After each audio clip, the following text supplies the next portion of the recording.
Le 2 juillet 1776, à Philadelphie, les délégués des 13 colonies britanniques d'Amérique du Nord votent après d'âpres débats la dissolution des liens d'avec la couronne britannique. La rupture coloniale est consommée, des nouveaux États naissent unis, ce sont les États-Unis d'Amérique. Et à ce moment-là, l'un des délégués, John Adams, qui était délégué de Boston, dans le Massachusetts, écrit dans son journal le soir même, le 2 juillet, restera la date la plus mémorable de l'histoire des États-Unis d'Amérique et sera célébrée en grande pompe jusqu'à la fin du monde.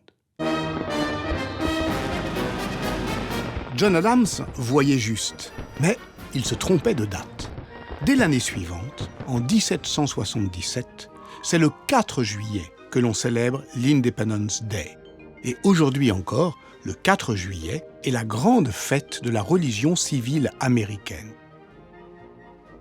Ce que l'on célèbre le 4 juillet, ce n'est donc pas l'indépendance des États-Unis, elle a été votée par les délégués du Congrès continental de Philadelphie 2 jours avant. Non, ce que l'on célèbre, ce que l'on commémore, c'est un texte qui va d'une certaine manière imposer au monde une nouvelle philosophie.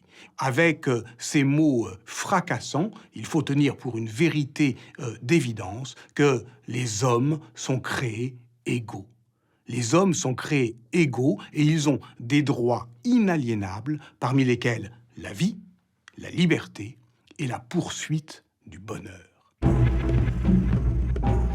C'est donc à Philadelphie qu'il faut se rendre pour retrouver les traces de ce texte fondateur qu'est la Déclaration d'indépendance.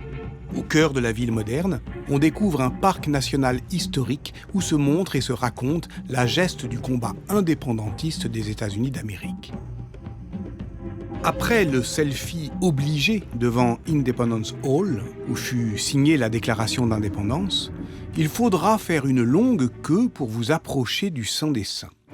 Ici est conservée Liberty Bell, la cloche qui, dit la légende, sonna pour annoncer aux citoyens de Philadelphie et du monde qu'un État nouveau était né, fondé par la seule force du verbe.